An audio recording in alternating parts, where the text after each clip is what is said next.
you know, inclusive of everybody, bring a unity among Indians. Unlike, we have so many organizations, I don't want to talk about it, how well, these are done. So with that, I just want to, just put the context of today's meeting. Basically, we are here to witness, a big change that we can anticipate, See, we all are here in United States, right? Indians are the richest minority, brilliant engineers, doctors, software technologists. What comes to mind? We are a CEO of Fortune, CEO of Microsoft, Adobe, Google, Pepsi, right? So this is a great story of India, right? But is it the complete story of India? It is only a small part of India's story. The India story that we are talking today, you have seen in front of us, a student, how hard he had to struggle to come here, and he was lucky. I am a second generation educated. My father struggled to go to even get his high school. He had to go to 3 towns. But I was fortunate I could get education. And the government of India gave me a free education. And also I'm a proud beneficiary of reservation. Government gave me an opportunity. And I never let that opportunity down. But I was lucky. I was at the right time, at the right moment. There are so many people like me don't have opportunity. Just put the numbers in perspective. 30% of Indian population struggles to feed 2 meals a day. Okay? A Telangana, a vibrant state supposed to be, the highest GDP. You go to a Mahbub Nagar, which is 50 kilometers from Hyderabad, has a less than 60% of literacy rate today. These are government numbers. This is not acceptable. Okay, India has a vast resources. We have 75 independent. Can't we feed our people? Can't we educate our people? What kind of India we want? What kind of a nation we want as society? I know some of you come from privileged background. Just think about it. A nation, after 75 years of independence, still struggling to become a nation. Baba Sahib Ambedkar, when he submitted the Constitution, he said, from introduction of this Constitution, we are achieving a political democracy, that every individual is going to be equal. There was one shot, he gave voting rights to everybody who is 18 and above, right? But he said, we will be plagued with a deep socio-economic. Until we correct those socio-economic disparity, India cannot be a nation. If it are not 75 years of India, these disparities, we did not succeed in narrowing down to the extent that we have a inhuman levels of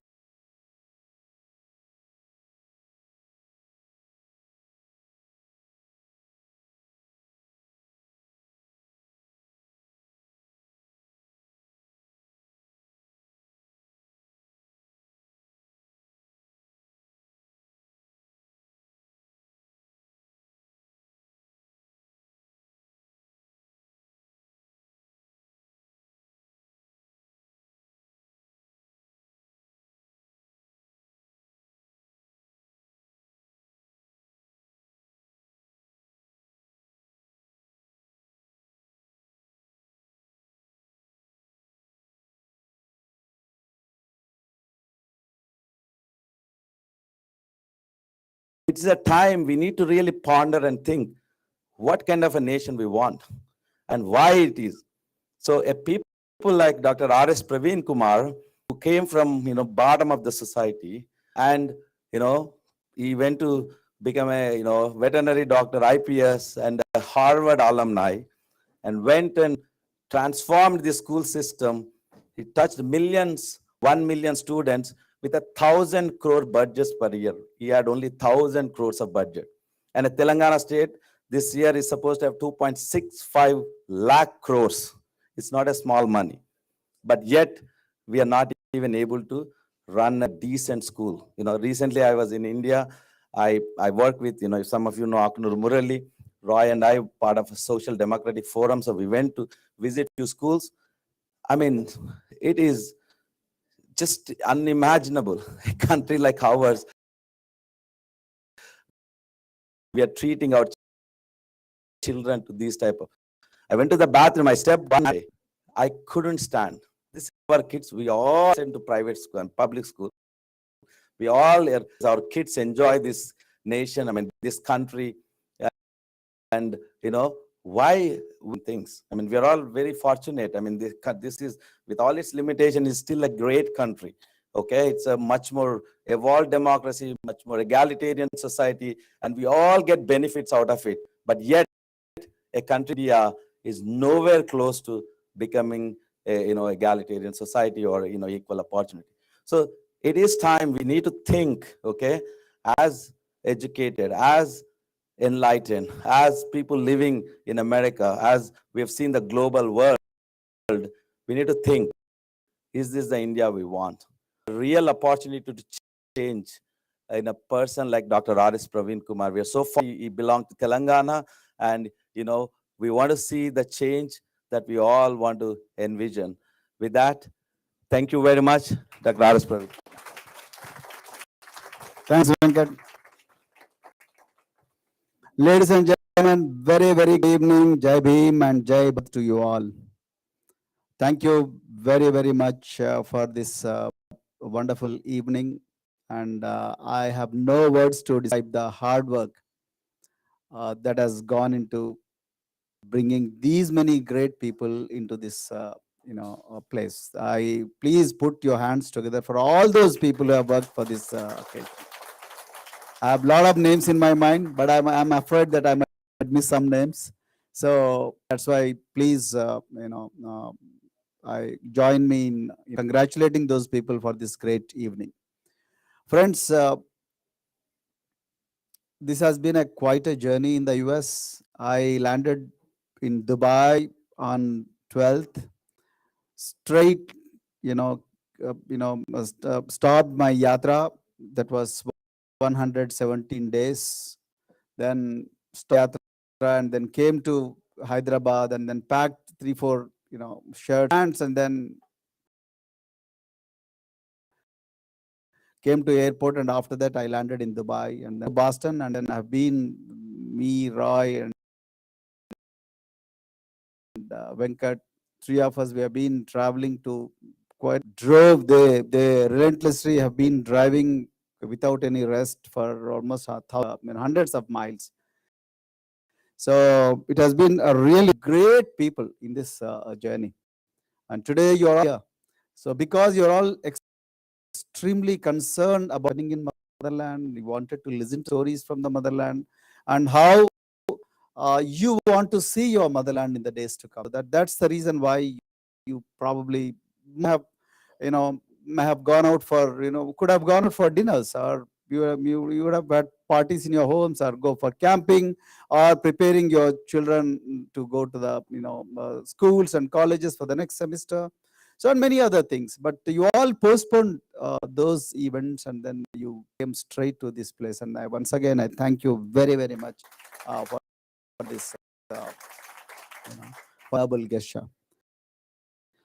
Friends, I'm thankful to Roy and Mita for reading bio, but I want to tell a few more things that have not been mentioned in bio. So I was born, my mother, I want to tell about my mother because my mother is the real source, continues to be the real source of inspiration for me.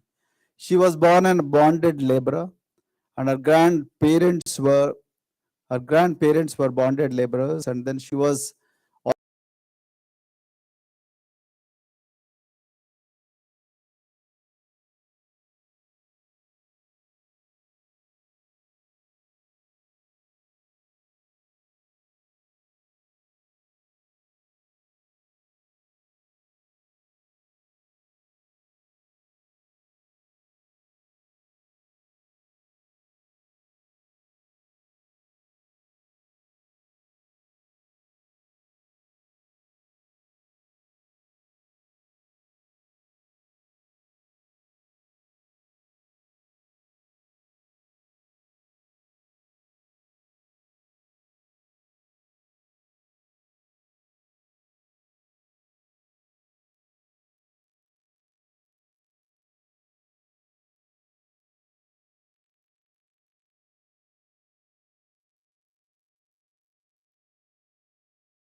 They wanted to do something new, something great, something extraordinary, and then they wanted to make their parents proud, and then they wanted to go out, they wanted to play this game, that game, they wanted to follow. You have so many cricket stars here. They wanted to become cinema star. They wanted to, be great cricket stars, or sports stars, or doctors, engineers, and so on and so forth.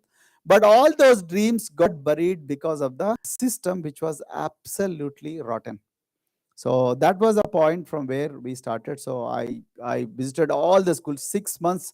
Most of the times I was signing files in the trains, I was signing files in the guest houses, I was signing files in the bus stands, and then I finally, visited all the schools and then came back. And the first thing what I did was I wanted to change the identity of these children. So in India, you have, as predecessors have been mentioned here, you have very various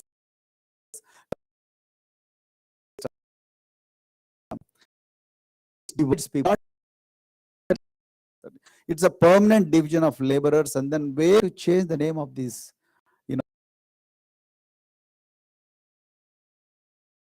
the titles that are given to the communities. So in called the backward, Nimna, people who are low. So then Balahina, people are weaker. Then Dalit. So these are the identities. If they are forced on the, if they are stereotyped recklessly that you are a Dalit, you are Badugu, you are Balahina, you are such, you are a woman, you can't do anything. So all these things, then suddenly they become weaker and then weaker, and then they try to live up to the identity that has been given to them. So I wanted to change all that. So I wanted to raise the bar. I wanted to reshape, I re-engineer the identity. That's why I said Swero. State welfare and aero. Aero is something flies, continuously keep flying, keep flying, keep flying. So then we gave the 10 commandments. The first commandment, I am not inferior to anyone. Second commandment, I shall be the leader wherever I am. Third is, I shall do what I love and be different. I shall always think big and aim high. I shall be honest, hardworking, and punctual. I shall never blame others for my failures. I shall repay what I borrow. I shall neither beg nor cheat. I shall never fear the unknown, and I shall never give up. So these are the 10 commandments which have been given to the students. And our degree college girls have added another commandment. We shall not marry till we become independent. So this is that 11th commandment which has been added by our 30,000. We have 30,000 degree college young women who would have otherwise become mothers at a very young age. We rescued all of them by starting 45 residential degree colleges for young women from all communities in English medium. So they don't have to pay even a single penny to study there. It's all the state cost. So that was a kind of identity re-engineering that we have done. So it's very important to know yourself, know your strengths, and it's very important to reshape your own identity. That's what we started. And then when we gave these 10 commandments, we wanted to prove to the world that there is, yes, these children have potential. It's not that, they're always destined to live outside the village. It's not that they're destined to become mothers at a very young age. It's not that they're destined to become, auto drivers or the agricultural laborers at a very young age. We wanted to prove to the world, and that's where we found these two prodigies called Malabat Purna and Anand Kumar. So we trained about 110 students, and then first we had sent them to a place called Bongir, where we have 600 meters high rock. So there we had the rock climbing, and from there we went to Darjeeling, and then where we had selected 20 students, and then they stayed. Imagine children from South India who have not seen a red bus or a public bus in their lives, and then they go to Darjeeling, and then they stayed. They conquered the peak called Mount Renox, 17,000 feet above sea level. So young girls, of them 10 were girls, and then girls have their biological problems like menstruation and all that, but still these girls survived all those problems, and then they stayed at the mountain, and then that gave us the confidence. These girls are not ordinary girls. They have been denied the opportunities for ages, boys and girls both. They have been denied the opportunities, then we must give those opportunities. I convince the government, and then we ensure that we get sufficient budget, 65 or 67 lakhs. Many officers have questioned me, why is that you are wasting this money? 67 lakhs, we could have built 3 classrooms, we could have built, another school.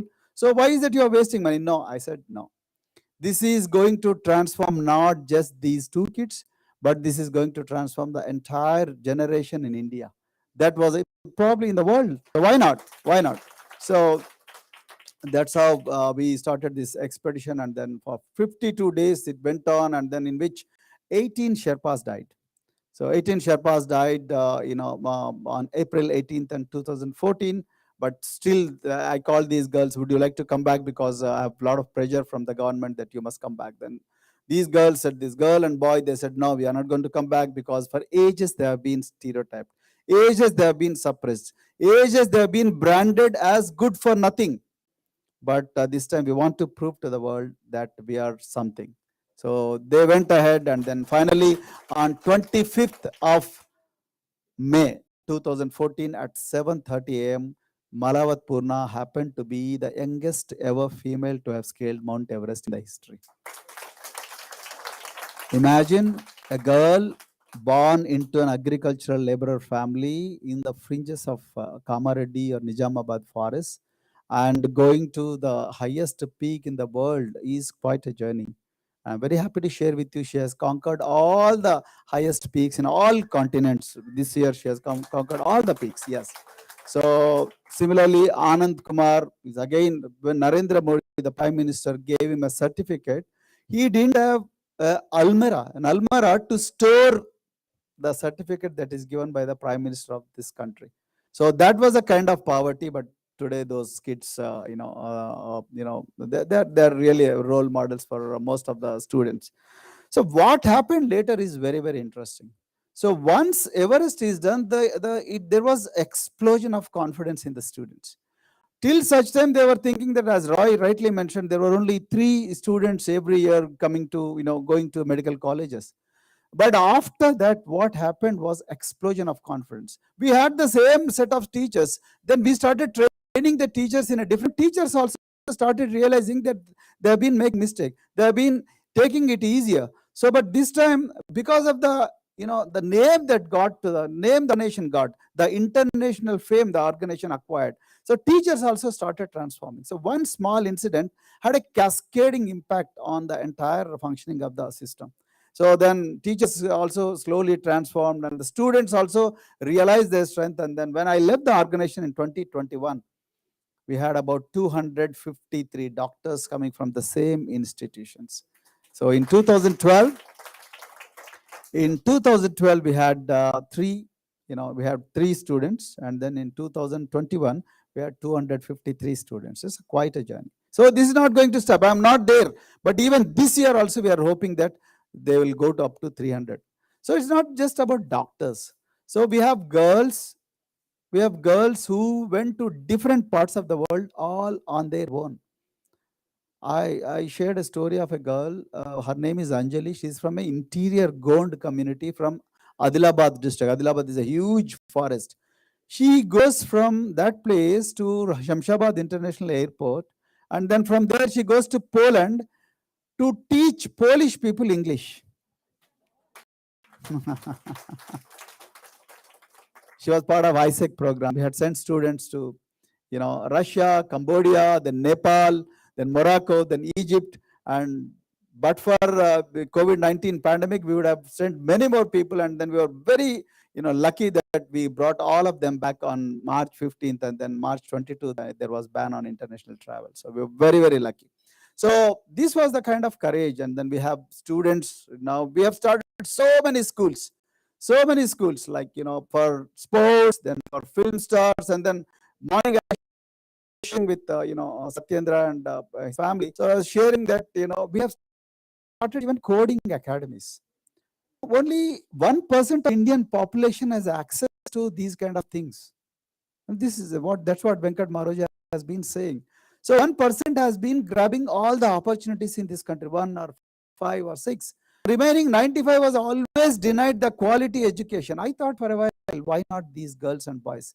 So we went for audition, we went for, and then we found the most talented students in the interiors of Telangana, and then brought all of them and then put them to a mission code program, wherein they started learning thinking, then design thinking, and then programming, programming and all those basic things which are required for any web designer or programmer and so on and so forth. And today we have coding academies, we have law academies, we have Sainik schools, not just for boys, but for young women as well. And then we have Sainik colleges. We have one of our students got selected to become a fighter jet pilot. He will be flying 1,300 crore worth of fighter jets a country. And his mother, he's a single parent, child of a single parent. So I can go on and on and on and on. Then you might as well ask me, so why did you leave the job when things were so happy, things were so good, and then you have been doing great things? So this is where the real challenge lies. I did all this with just 1,000 crores. I had 200,000 students, all communities, not just scheduled castes and scheduled tribes, all communities, 200,000 students. So as the days progressed, our rulers, they thought, if these children become prosperous like their children, if these children, they go to Western countries like you all have come here, so what would happen to them? Then you slowly start thinking about your motherland, like what we are doing today in this room. Then you also start questioning about what is going wrong in your motherland. Our rulers did not want that. I read a book written by James Robinson and Darren Asimoglu, Why Nations Fail. The successful nations build the institutions. Successful nations invest in human development. The failed nations, they concentrate the power and authority, and they concentrate the wealth in a few hands. So today in India, there is excessive concentration of wealth, excessive concentration of authority, in spite of being called as democracy, but it is democracy of dominance. Only the dominant people, the dominant few, have the stranglehold on the democracy. That is what is happening in India. So they saw a threat in these children. In 2016, my son joined Delhi University in Hindu college. Right, I have one son and a daughter. So one is a PhD, and then other is BA passed, and then she's preparing for her post graduation. So my son joined in Delhi University, one of the most prestigious universities in the country. And then he called me, Nana, why don't you make your students also study? Because here I see only the politicians, then bureaucrats, then businessmen, only they send their children. Why not the poorest of the poor children? Then I created a program. I had sent about 250 boys and girls handpicked based on their brilliance, and then sent them to Delhi University, and we started a hostel. And today, government, yes, and some of these girls, boys and girls, have been picked up by BlackRock Corporation, Blackwater Corporation, asset management companies and hedge fund companies. And the girl, the Pooja, she is an orphan, but she is picked up by BlackRock Corporation. She was a student of Lady Shri Ram College. And imagine, I had sent about 250 students.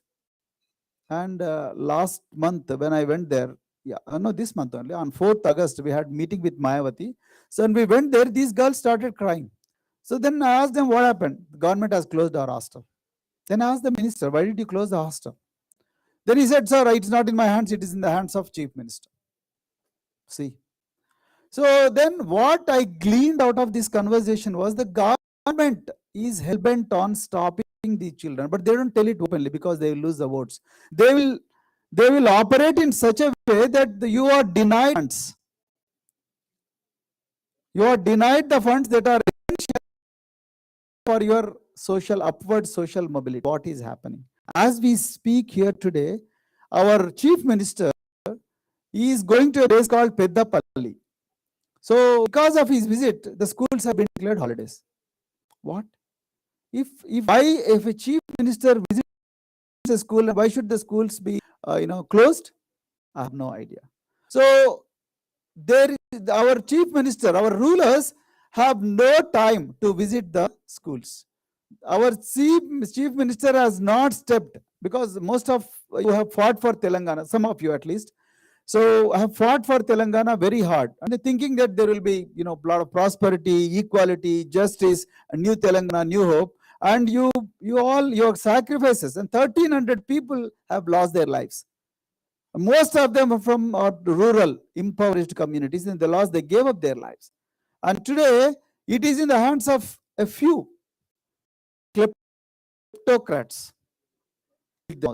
Our rulers had 50 acres when Telangana was formed, and today they have 300 acres. To go from government office to the farmhouse, you know how much our chief minister spends? 79 crores per year. 79 crore Indian rupees to go from his home to farmhouse and then come back. There are 200 policemen guarding his farmhouse. Who pays for these policemen? You and I.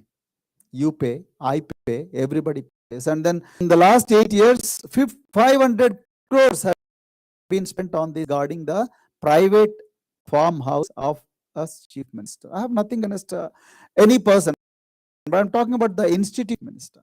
So today, there are no textbooks in most of the schools. How will the students go? I'm talking about government schools.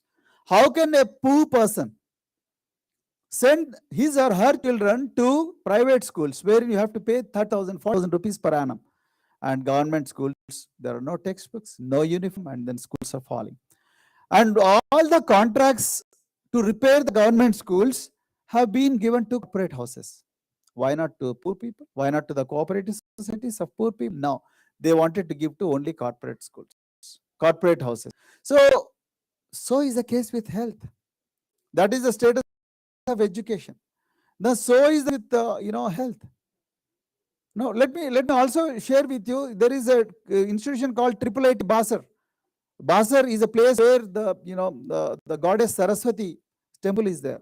In that same Basar, on the banks of Godavari River, we have 9,000 brilliant students studying there, and of them 1,200 got sick because of food poisoning.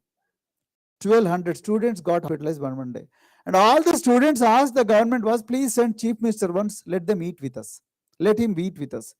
And CM has no heart to go there so far. No minister has gone there, no CM has gone there. So what I'm trying to tell you, the government is not willing to invest in education, which has been responsible for all of you to come here.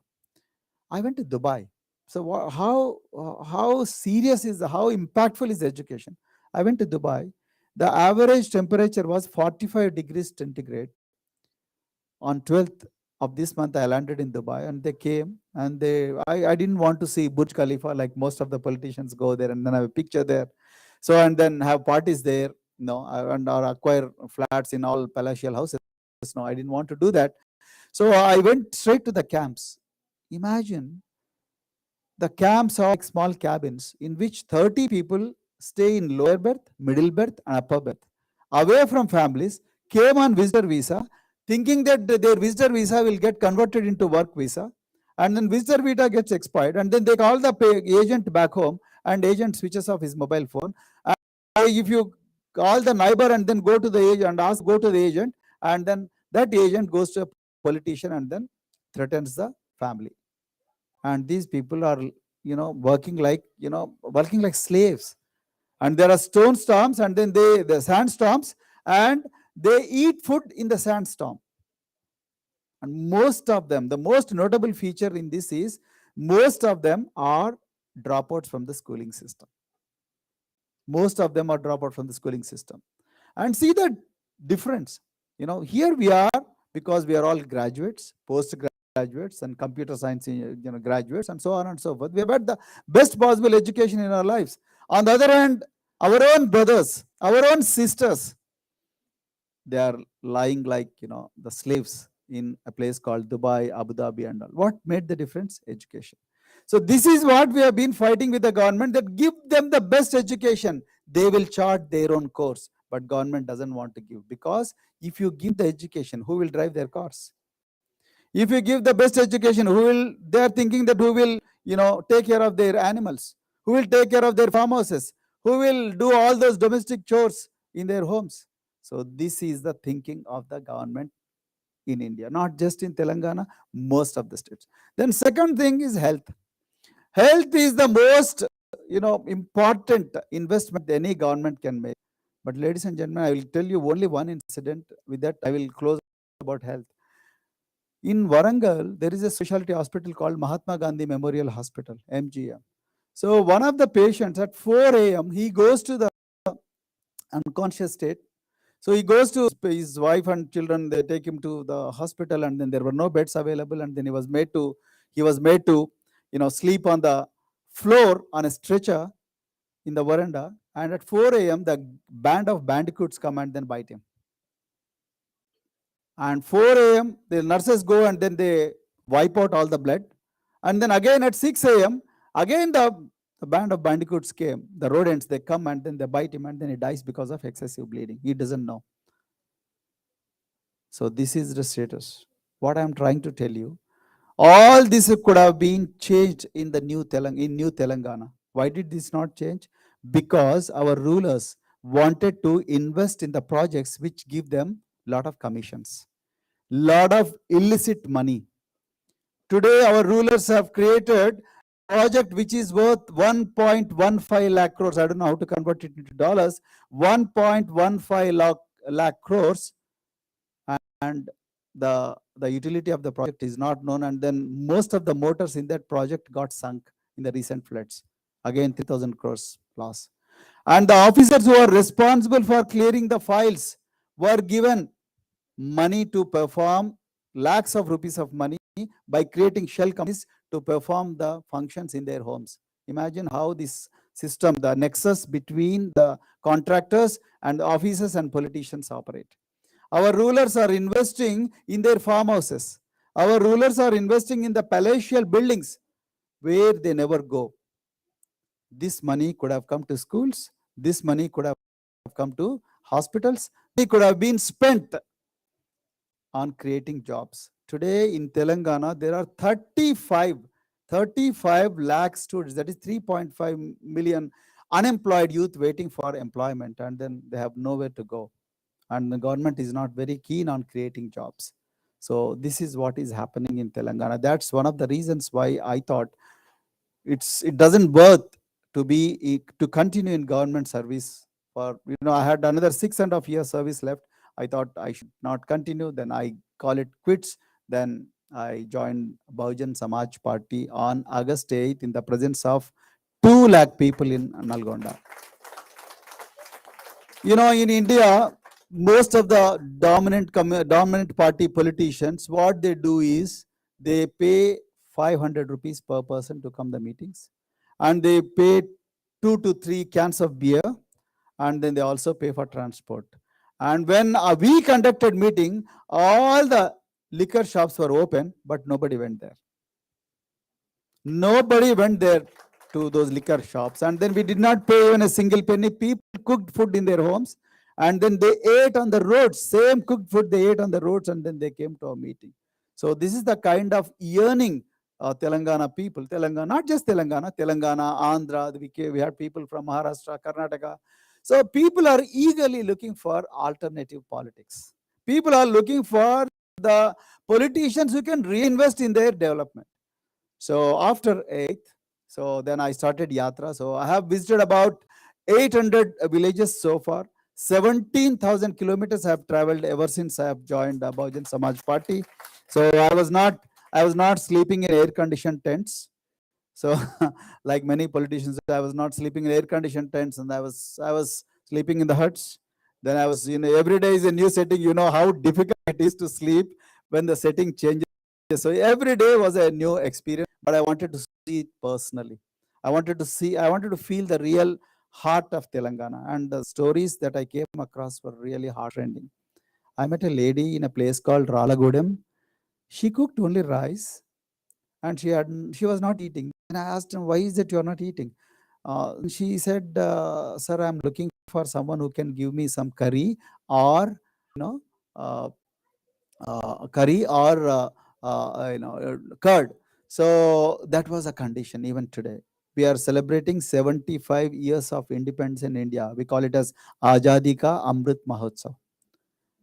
So this is the Amrit Mahotsav that is happening. Then I went to a place called Ninth Mile Tanda. I met about 31 tribal women who were doing coolie. Then of them, 11 lost their husbands.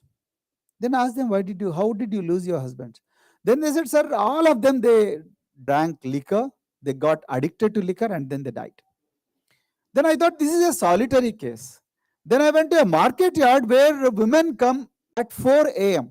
to market yards, and then they clean the all agricultural produce. They remove all the mud that sticks to all the food grains, and then they make it marketable. And then they were taking rest. About 100 women. Of them, 40 women, they lost their husbands. I asked them, how did you lose your husband? Sir, they got addicted to drinking. Then I went to a doctor in Nalgonda. Then I asked him, what is a way where we can stop all these deaths? They said, stop liquor. Stop liquor, stop liquor. Because today in Telangana happens to be the highest liquor consuming state in India after Arunachal Pradesh. Arunachal Pradesh is a small state. So after Arunachal Pradesh, Telangana is tops the list of 15 years and above consume liquor in Telangana like hell. So one day I went to a place called Nagaram, and then at 7:30 p.m., ninth graders were in intoxicated condition. Ninth graders should be doing homework, should be discussing some things, or should be talking to their parents, or should be listening to their parents about the stories, or sitting around the dining table and eating food. But these ninth graders, they go to a liquor shop, what we call as bed shop, and liquor is easily accessible. And then how did they get their money? They worked as coolies in in a rivulets where you get sand. So and then they get about 100, 200, 300 rupees of money, and then they bring that money and then they drink liquor. And this is what is happening. Our government has earned 35,000 crores in 1 year by selling liquor. Who is losing in this? Who is losing their future? Poor people. Government gets money, and say with the same money, government again makes money. The selfish politicians make money. In that process, who lose the life? Poor people. So women are, this is a genocide of other kind. This is genocide of other kind, which you don't see any killer there. You don't see any Holocaust kind of scenario here. But this is a silent Holocaust where people are being given. We are asking for education. We are asking for health. On the other hand, you are making the liquor easily available, which is harmful to the health. So this is what is happening. So that's the reason why we are on the, we are always fighting against the government, and then we're fighting against the evils. And then yesterday there was a huge issue. So yesterday when children were eating, there was a frog in their sambar. So you can imagine, if a frog is there in the sambar, and then children again started vomiting. So these are the some of issues which happen every day. In the last 3 months, we had 45 cases of food poisoning in our schools. 45 cases of food poisoning. My question is, why don't they happen? I want every child to be safe. But my question is, why doesn't it happen in the schools where rich people send their kids? I'm not saying that rich people should also eat poisonous food. No, I'm not saying that. But why rulers ensure that their children get the best possible food, and why they don't talk about the food poisoning incidents in these schools, government schools, where 80% of the students go. So this is what is happening in the country, and so is the case with communal. So there is no communal harmony. One MLA recklessly makes a statement, and then Hyderabad goes for a toss, and then there is a law and order situation. People start pelting stones on each other. So on and so forth. So is the case with Bilkis Bano.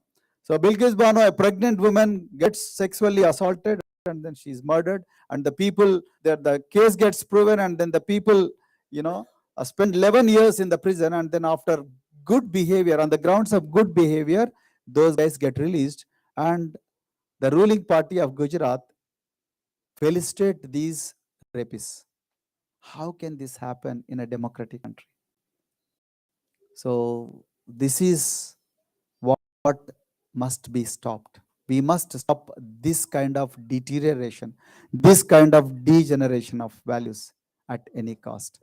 That's why there is a need for alternative politics. There is a need for good people joining politics, and there is a need for an alternate movement for alternative politics. It's not about a party which is getting votes, but we need a movement. We need a massive movement. We need a mass action which stops this kind of degeneration, which stops this kind of corruption, which saves the future of children. So that's why I'm here. So I thank Global NRI Forum for making this happen, and then I really thank you for making me meet these many people. What I'm trying to say, so what I want from you, I want a lot of ideas. We want ideas from you because you feel for motherland. You have seen the other part of the world. You've seen how this part of the world operates, and then no day will pass without thinking about motherland. That's why you are all here. So when you get all those ideas, please do share those ideas with us. Help us reach out to as many people as possible in the motherland, because the kleptocrats, they have deeper pockets. They have thousands and thousands of crores to spend on spreading the fake news. They have thousands of crores to start WhatsApp universities.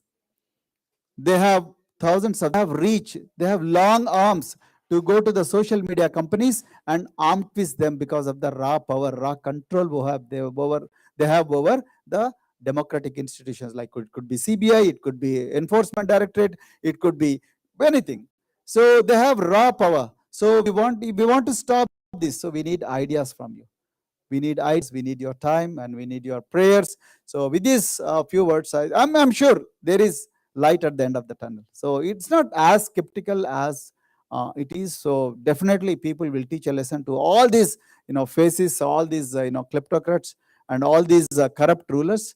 But we need to be hopeful, and we need to come together irrespective of all the artificial barriers among us.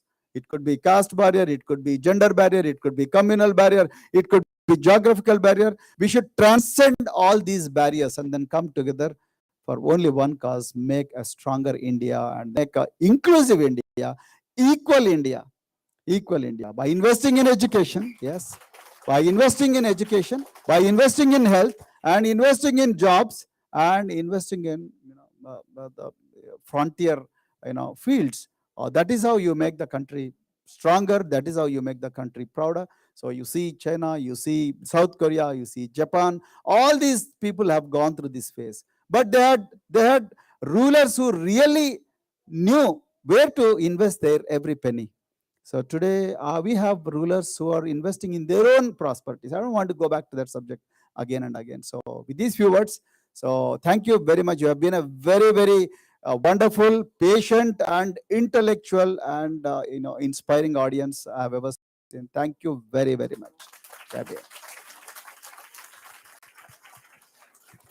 So we are going to take a few questions from audience, like very brief, straight questions. Yeah, yeah. So the straight questions: what, why, how, when, and you can make a brief comment because it's already late. We have small children, and so yeah. Who wants? Also, thank you for bringing your children here. Sir. Ladies and gentlemen, this is a very important thing to involve your children. So the next generation, in Sanskrit we call it as parampara. So next generation should not get disconnected from what you all have gone through. So these stories are very important, and the children must know what your journey, like Chris Kishore has telling about his journey, and everybody has a story to tell, and these stories your children must listen to them, and when they become like you, and they should take the baton from you and then move forward. So thank you very much for bringing all your kids to this function. Thank you. Yeah, with that, anybody quick? Yeah, please go ahead, Sanjay. Thank you, sir. It was very inspiring speech I ever seen. I ever heard that. My name is Sanjay. Actually, I'm from Uttar Pradesh. I represent Ambedkar International Center. I'm inviting you tomorrow. I think you might have heard it. I'm inviting everyone. Please do join. So my question is, right now the situation is really bad in India, as you mentioned it. Especially, I'm talking about UP. Okay, the youth are getting pride, showing their fascism. Like they are being more fundamentalist, right? They need mandir than job. They're openly saying it. I need mandir than job. So I'm sure this poison has not gone to south yet, but slowly it will. Slowly it will, because it is in the same direction. You mentioned it. There was one MLA got arrested. So that's just like this. So it's going everywhere. So my question is how to stop that? And this is very important to stop it. Thank you. Yeah, thank you. Sanjay. Very important question, very urgent, very pertinent, and it will have a lot of impact if you talk about this, a lot of adverse impact. See, why this hate is spreading so easily among the people? Because the truth, the people who are supposed to speak truth are not speaking. So there is no opposing force to the hate. The people who are supposed to resist hatred are silent, or restricting themselves to their own families. So focusing on family and living for the family and taking care of family is not a bad thing. It's one of the important virtues of any human being. But that said, you have to live as a community as well. A community, and then congregation, then as a nation, so on and so forth. So the people who are supposed to speak truth are becoming silent, and then they are so scared of this tsunami of hatred, tsunami of fake news, tsunami of the reprisals and other bad things, vengeance. So, or police cases for that matter. So that's why they are spreading. They are spreading all directions, not just south. They are spreading all directions. So it is high time that we have as many congregations. Like, this is one of the important things. We are not against. I don't think this meeting is about any political party. This meeting is about making our country stronger, inclusive, and equal. Same thing must be happening in the villages as well. So same thing must be happening in the towns, and then the cities, and then same thing must be happening in social media. So, and same thing must be happening in all other universities and campuses.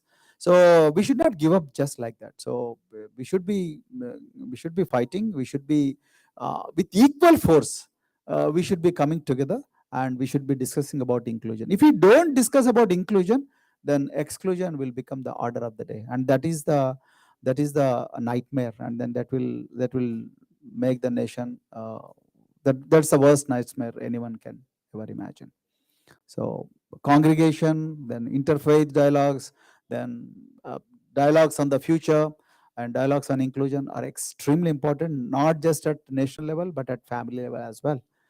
Conversation is very important. Morning, I came across a family where the child of that family was asked by one of his classmates about what caste does he belong to. So where is that question coming from? How come a parent, although he is living in Western, how come a parent is educating willy-nilly the child to inquire about some caste? Like, where is this us and they? Where is this binary coming from? So I think that's where the conversation is very important. Conversation is extremely important. This is what I have. So we're going to, before we start the dinner, we're going to take a question from the youth. Next gen, okay? Yeah, go ahead. Yeah. Okay, hello. So I wanted to say that I really admire how you've been advocating for equality, like regardless of socioeconomic status, gender, and like things like that, right? But how have you been doing things to promote equality within like the LGBTQ plus community in India? Because I know that they're really oppressed in the nation. It's a very good question for which I have no answer yet, because India is waking up to this problem. But when you when you compare with LGBTQ status, 10 years ago, things have improved a lot.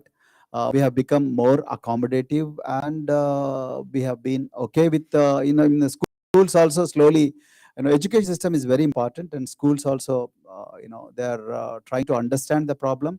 And I would say it is a work in the progress. So I don't think India has yet solved the problem completely yet. It's a work in progress, and then we need to really invest a lot of time on LGBTQ. But thanks for asking this great question. Thank you. Guys, can you hear me? Yeah, so kids can start having dinner, and we still can have QA, but kids can go there and they can pick up whatever they want. So dinner is there. Thank you.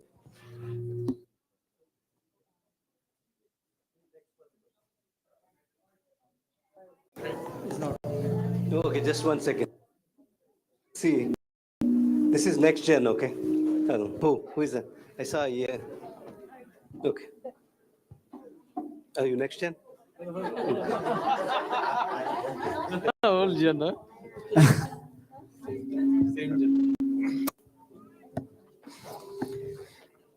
Dr. Praveen Kumar, thank you very much that you have given your service to the community. And I saw that because of your commitment that you have done wonderful things.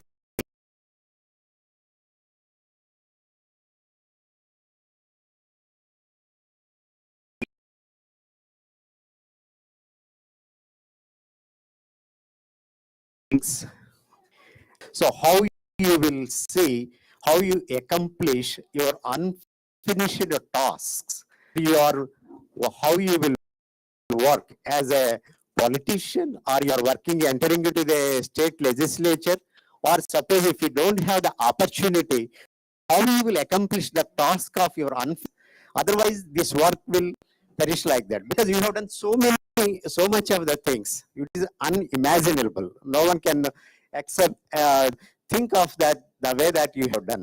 So can you please explain your future so that we will also will be very happy. So one day that our man will be there in changing the society in India, or any other plans, the vision of these downtrodden communities. Thank you very much, sir, for this great question. So the most apt way of the apt answer is to get into corridors of power.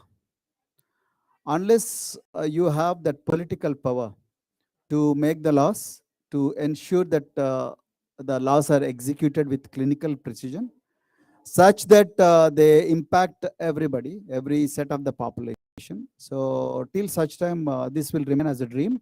And if you don't achieve political power, all that work, not just me, a lot of people have done good work, all that good work gets faded away. And society ensures that all that the great work is.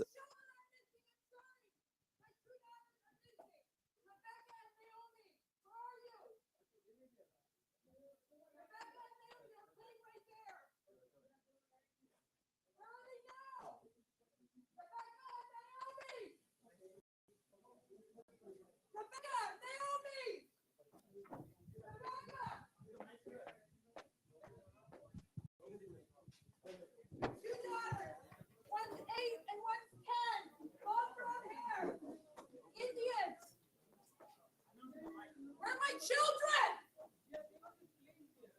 Where are they now? Where are they?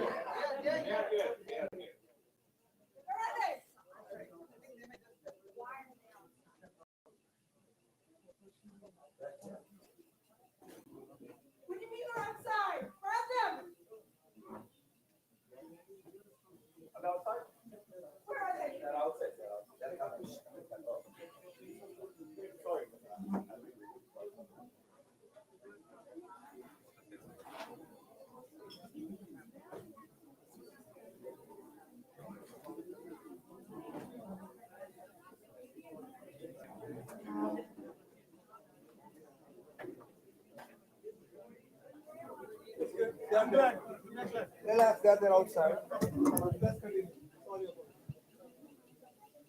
Should I? Yeah. Sorry about that. So the best way is to get into political power and with good majority. So if you don't get good majority, then you should be able to ensure that all your ideas, all your agendas are made part of the legislation that is done by the ruling classes. So if you don't do that, then things will go, in a downward spiral manner. So that's why it is extremely important for all the sections which have been neglected to get into political power. That's what in UP, in 2007 to 12, you had great rule. Then much before that, you had 1995, 1998. So 4 times UP had this rule, and then where I've seen with my own eyes their agenda got implemented in a big way, and then a lot of poor people have benefited because of BSP's rule in UP. So political power is very, very important. So, and you should also find the right allies. So if you don't have right allies, then you alone will not be able to grab the political power. So you should choose your allies very, very carefully. So these are the two things for my answer to your question. Thank you.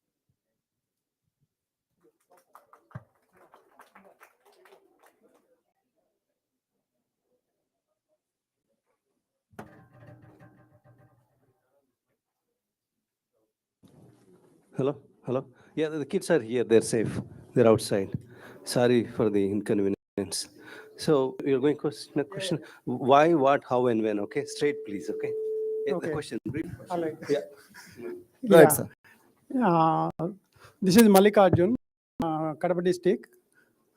Thank you for giving the opportunity to question you now. Actually, my question is regarding the party you selected here. Okay. One thing is you have very good vision. Okay. The way you came from down to all the way here, you saw all the ups and downs. Okay. And you want to help the people, no matter whether a low caste or high caste, or it doesn't matter.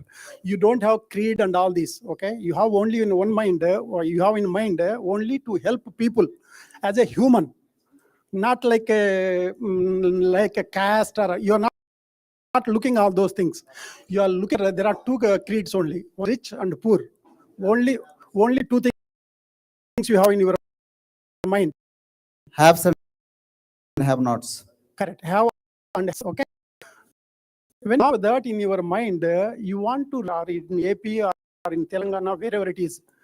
When you have in that in your, you should have choose your own party where you can from beginning to end. Like you have your own vision. When you have vision, you have to go with your own vision. You're just trying to carry somebody's torch. That is not good. That's what I feel. And also just think like who is Aam Aadmi Party guy. He had his own agenda. He don't want to compromise with somebody. He want to be boss himself and try to lead his ideas. When he want to lead that, then you don't want to be boss, somebody to there guide you and distract you, your ideas, goals, and whatever you have in your mind. It may take some time.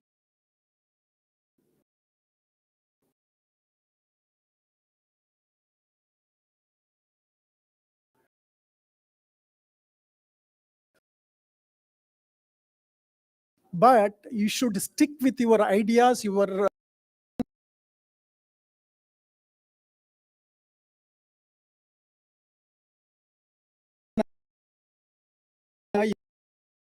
ideas.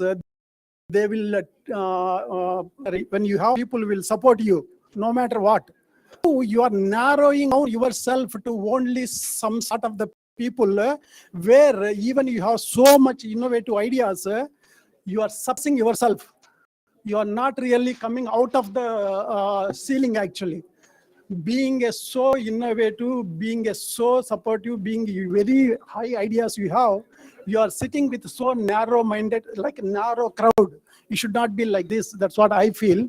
You have to take small steps. It may take longer, but you are very young and with some determination, even you are IPS officer, you fit with some ideas to help more people. As an IPS officer, you can help only small people. You don't have much. Like Ambedkar, when he was in some civil servant side, he could not help much. He just joined in political side so that I can help more people. You have same kind of nature, same kind of mind, and same kind of aggressiveness to help more people, reach more people. When you have that kind of ideas, you should not carry somebody's torch. You should carry your own torch. You carry your own agenda. Maybe people initially may join less people, more people later. That's my own. Why you selected this one? Thank you very much for asking this question. A very Yes. long question, but my answer will be my answer is will be very short. So, at the very outset, I didn't want to rediscover the wheel. So at this age, I don't want to experiment with too many ideas. And then second, my personal wisdom, my personal agenda, or my idea of social justice firmly aligns with the Bahujan Samaj Party's idea of social justice. Absolutely, absolutely. I have no confusion on this, because Bahujan Samaj Party perhaps is the only party in this country which doesn't release manifestos, which because it says constitution, implementation of Indian constitution, particularly the preamble of Indian constitution, which enshrines the values like justice, liberty, equality, and fraternity. They are absolutely fantastic values, and we don't need to rediscover the wheel. So I think I didn't even think twice when I decided on which party join. Then third thing is, I think there is a conspiracy to brand Bahujan Samaj Party as a party of only SCs. So unfortunately, most of us are victims of the conspiracy.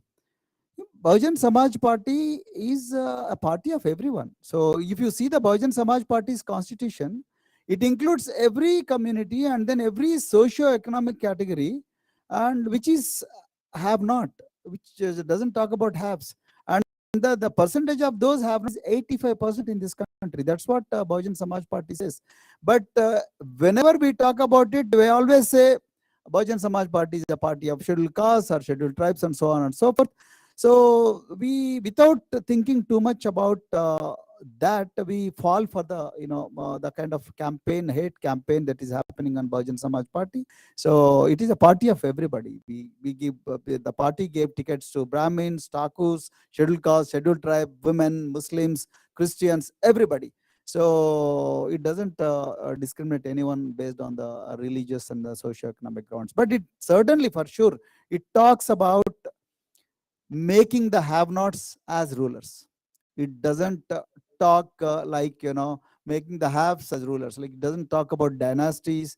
It doesn't talk about, grabbing all unto themselves. So it doesn't talk about that. So that's why I really like Bahujan Samaj Party. Thank you.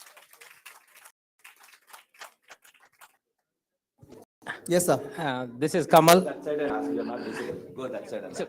Yeah, please go ahead. You're audible. Go there, go there. No, no, there. Go out. No, Roy, are the children safe? Okay. Go there, you're not visible. Yes, sir. This is a general question in the current Indian political system. Now the media, one side is freedom of speech, freedom of expression is brutally killing. The second thing is in the Shinde politics are running right now. And what are the alternative political parties right now to face this kind of situations? Very good question. Thank you very much. Reach out to people in the most smartest way.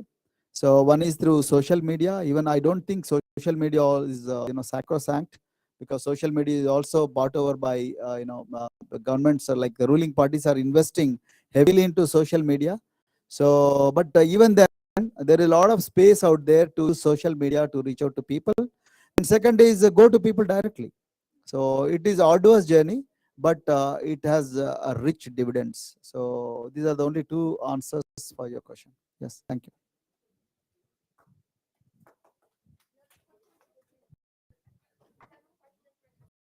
Yes, please go ahead. As a younger generation to help your cause? Great. Please give a huge round of applause. Have courage to speak truth.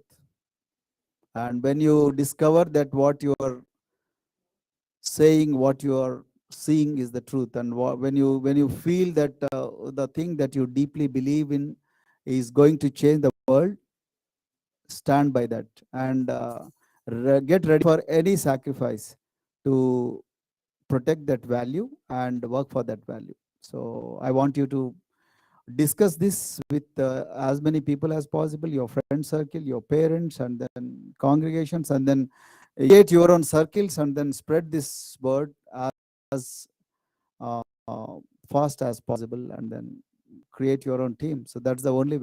But before you zero in on a value for which you have to stand by, so you have to be extremely rational, you have to be critical, you have to be you know you have to be considerate, and you should talk to as many people as possible before you refine and then stand by a value. That's very, very important. But be courageous, and then don't ever worry about the failures, and don't ever worry about the rough patches that you might face in your journey. So that is what I want to say. But never ever live for others values. That's very important. So don't be a conformist. So be yourself. Thank you. Yeah, Yes, sir. yes, sir. Dr. Praveen Kumar. It's nice meeting you. One of the things you mentioned is to bring changes to come to the power corridor, right? But if you look at all these parties, there are a lot of career politicians switching from one party to other. That's one of the approaches to getting to the party. And we have seen like previous few IPS officers started their own party, but they're not successful at all. So what is your approach? How you are going to approach it in a different way, and what is your time frame? I'm ready for a long haul. So I have answered your last question first. So there is no time frame in politics, but we will continue, fight. Then yes, you are right. Most of the bureaucrats who have started their own political parties have not been very successful. One of the reasons for this could be they stayed away from people. They never came out of their comfort zones. So, but you might ask me as to, then if that is the case, then were they successful? The success is the result of so many constellation of factors, a constellation of so many factors, but they could not sustain this success. Why? Because they stayed away from people. When people were suffering, they were sitting in their homes. When people were going to jail, they were sitting in their homes. And people were crying for help, and then they were not there to help them. And people wanted a voice that can resonate with them, and then these people were keeping mum. So if that is the case, then going to TV debates and releasing YouTube videos will not solve the problems. So you have to be with the people. That's one of the reasons why I didn't want to make the mistake what these bureaucrats have made. So I de-bureaucratized myself. I had shed all my bureaucratic these things, and then I went to people directly. Then I stayed as humble as any politician could be. Then I wanted to learn from the people. I wanted to understand, and some of them even abused me. So because I was a police officer, so some of them even abused me. Then you have done this, you have done that, but still I wanted to be, calm and then quiet and then learn from people. I wanted to be empathetic and then understand where that anger is coming from. So this is very important, and you have to be always with the people, and then people one day will make you as a ruler. So because that's very important. If you stay away from people, then ruling parties, what they do is so much of money. So they buy the middle level politicians, they buy the village level headmen, and they pump as much money as possible, and then they pump liquor, they pump money, they give saris, and then they do a lot of undesirable things, and then they buy the votes. And if you have intentions, and then if you are not with the people, then people won't realize your importance. So that's why it is very important. That's where I think most who started their parties failed. Minus. Yeah, thank you.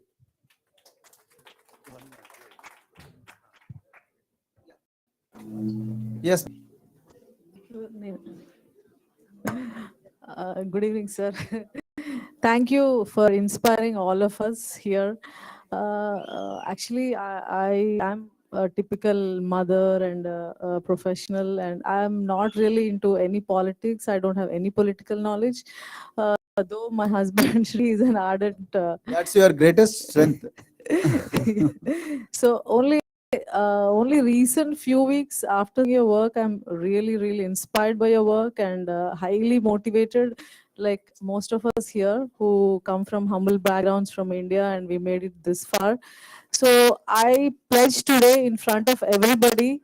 We want to support sir in this mission, in this endeavor to change India and also Telangana state as part of it. So I want to pledge from my side whatever work or whatever help we can do, whatever financial help also, because at the ground level, the work needs to be done to encourage sir to get to the target where he is supposed to get. So we all, as Indians, and we want to do for our motherland, we want to give it back to the society. We all need to pledge that little help and time and resource from our end to support sir. And this is really important. Every one of us need to pledge. Everyone needs to really have one commitment to help and support sir, and everybody needs to help financially also, because sir is going to fight with the Goliaths who had lakhs of rupees to support their Crores. lakhs of crores, sorry, to just to get back to their pockets of power and all. They're investing so much money. So we all need to help sir to get to where he has to be to change India. Thank you so much. Thank you, ma'am. Thank you very much.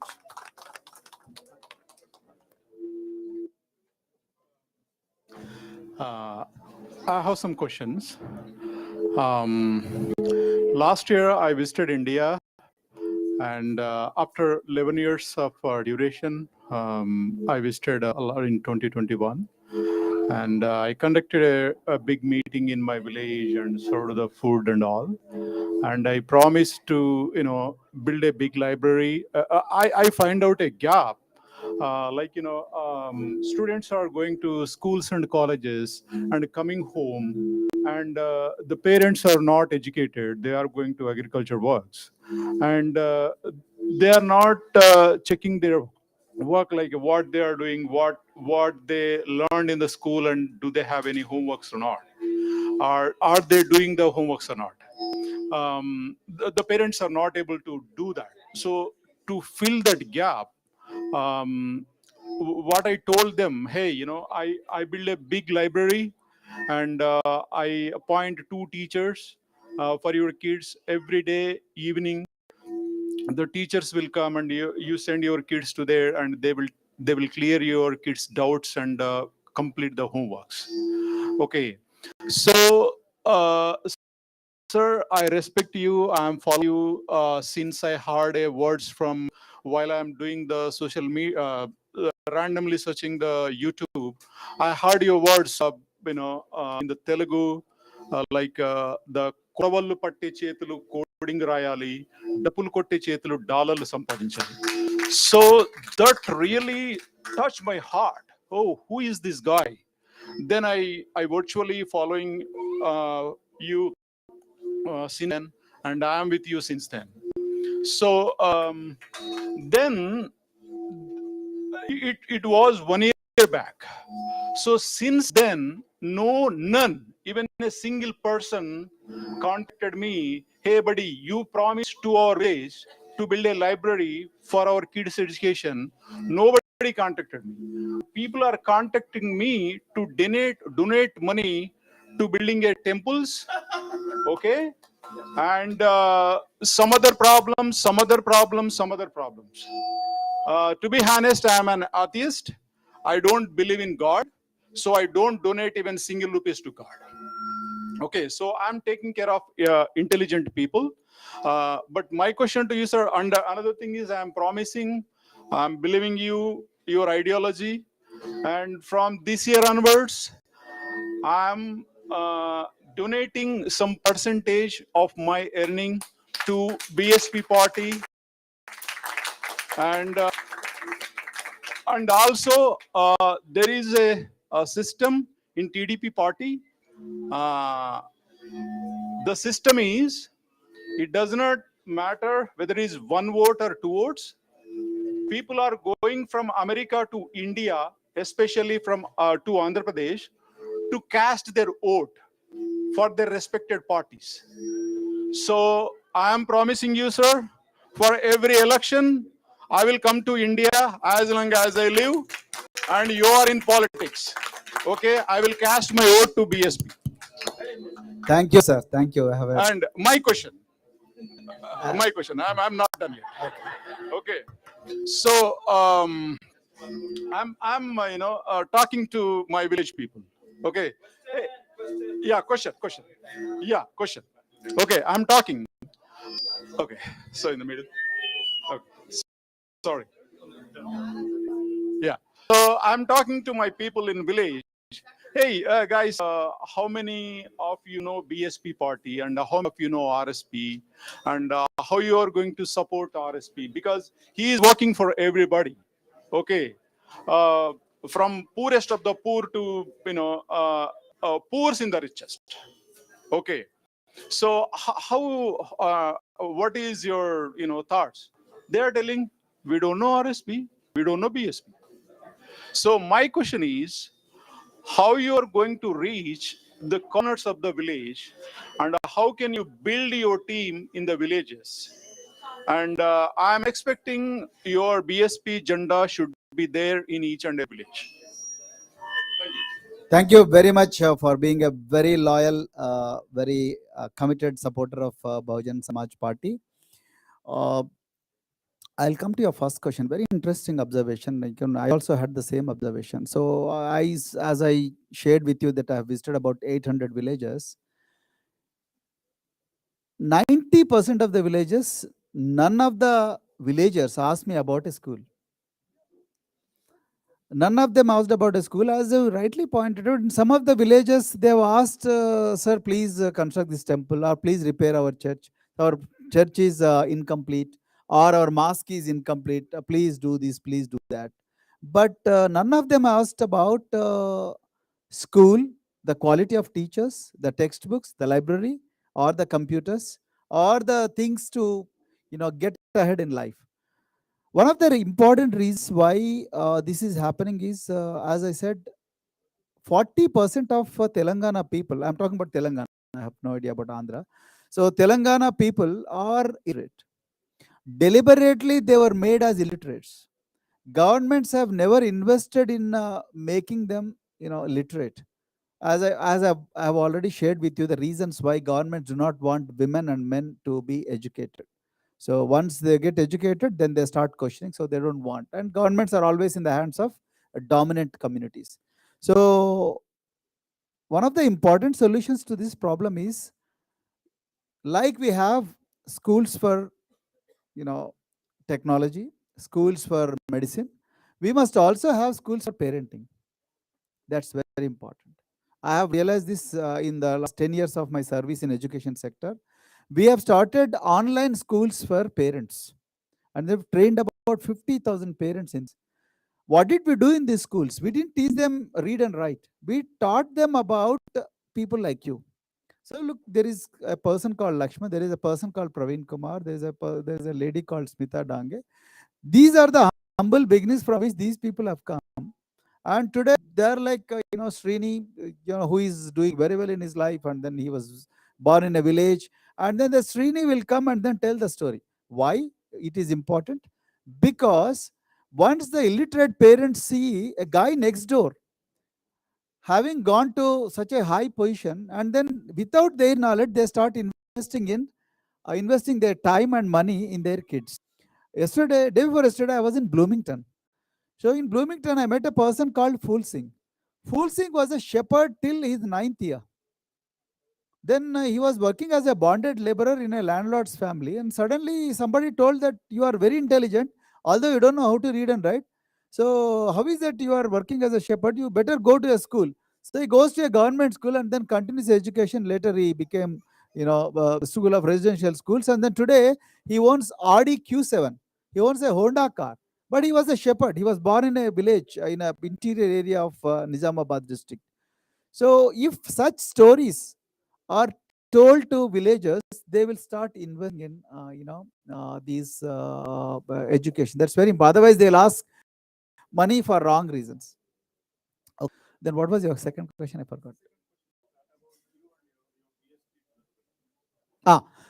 See, Bahujan Samaj Party are like any other party, but particularly Bahujan Party is a cadre-based party. They have a strict, cadre building programs, and then we go to villages, and then we find all the people from all communities who are interested in alternative politics, who are interested in inclusion, and then who represent the have-nots. We call them, and then we train them about the ideology. Who started this ideology, starting from Chhatrapati Shahu Maharaj, Sant Narayan Guru, then Periyar Ramaswamy, then Dr. B.R. Ambedkar, Manishri Kanshiram. All these people, we talk about their sacrifices and all. And then they get inspired and they really take them into committees. And then from a village committee to sector committee to assembly committee to district committee, like that, we have a very solid structure. And then we also follow it up. And then after I took over, we have also made an electronic monitoring system, so where we monitor the activities of everybody. And it's really picking up very fast, and we are just 1 year old. Otherwise, after Kanshiramji's visit, Bahujan Samaj Party never went to village level in Telugu states or any southern state for that matter.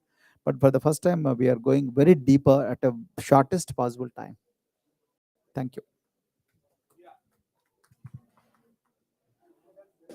We are closing the question session, and there are 2 books. Everybody is required to sign on that. If anybody missed, please sign on that. And I want to say thanks for some of the people who contributed so much for this program to be successful. First of all, Chris, brother, he handled entire things like hiring, taking care of food, arranging this avenue, everything. Chris, your contribution is amazing, brother. Thank you so much. Krish. Thank you very much. Then we have a great activist man. He's amazing. Last night we didn't have a stage. Literally, we got some stall and he built it. Man, I don't know. His craftsman skills are amazing. Satya, yeah. Satyendra, who hosted this program and everything. Satya, thank you so much. Thank you, Lakshman. Brother Prabhakar, man, is Thank you, Prabhakar. very, very Thank you dedicated. very much. Thanks a million. And if I miss anybody, yeah, brother Cyril, Pratibha, sister Pratibha, yeah, these people are really amazing. Thank you so much. Thank you. And if I miss anybody, yeah, sorry, Cyril, Andy thank you. is amazing. Thank you so much. And there are 2 men who cooked so well today, Shyamala and Manju. Thank you so much. Thank you, Manju and Shyamala. And I want to say thanks to Venkat Maharaju and Rai Mantana, who have been traveling along with sir. I will reserve my thanks till the last day. Brother, you are able to go along with sir to share your thoughts. I'm really jealous. I would have joined you guys. Rai and Venkat. For Rai. driving. Yeah, driving. And thank you so much, sir, for coming over here. Really inspired. I am promising from my family. We are 3 people working, including my son. Definitely, every month we are going to contribute from my salaries. This is my promise. No, but Srini, on this note, let me also tell you one important thing, ladies and gentlemen and young children. You don't know what you have done today. Only future will tell us. I am the witness to that kind of future, and the seniors might know, and the senior doctor is here. So this idea will grow exponentially, and it is going to take not just America, it's going to take entire country as tsunami.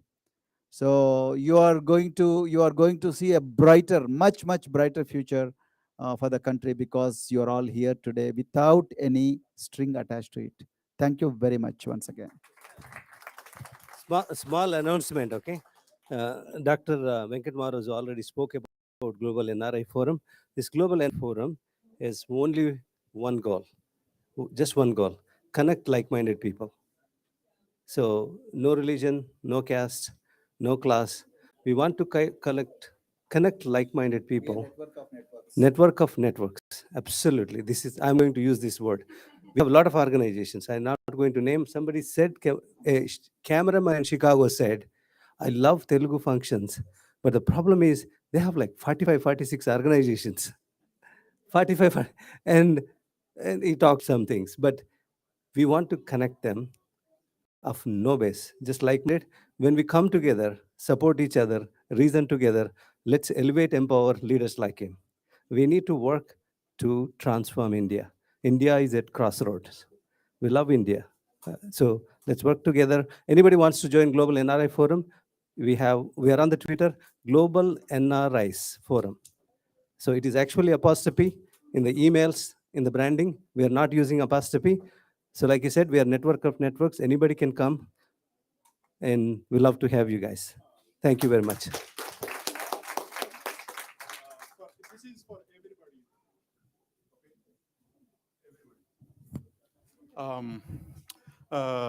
Recently, I see one of the independent journalist video. Yeah, just simple question. Okay, so when we search the Google, like Reddy, Brahmin, Velama, or somebody else, you see the photos, okay, in the Google. But when somebody search Google Dalit and Bahujans, you see the photos. So I'm requesting you all. Can somebody, because there are very dynamic people in these categories also, like Sir S Praveen Kumar and so many others. So when I search, I should see R.S. Praveen Kumar, Aknuri Murali, so many others. I'm not getting the name, but those people are not showing up on the Google. So I'm requesting you all, we are all intellectual communities.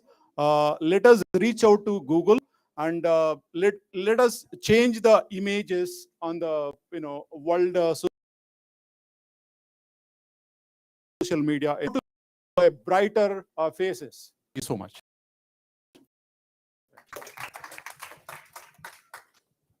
Yeah, please go ahead for dinner. Thank you, sir. Thank you so much. Have safe drive, please. Organizer of the DC Metro, thank you very much. When we used to think about DC, it's used to like, do we know anybody? After Global NRI formed, the team is formed. People are actually, everybody said, like, I want to pick up. So we would like to penetrate into all the 50 states. The only goal is to connect. Thank you very much. Thank you for the DC Metro coordinators. Thank you.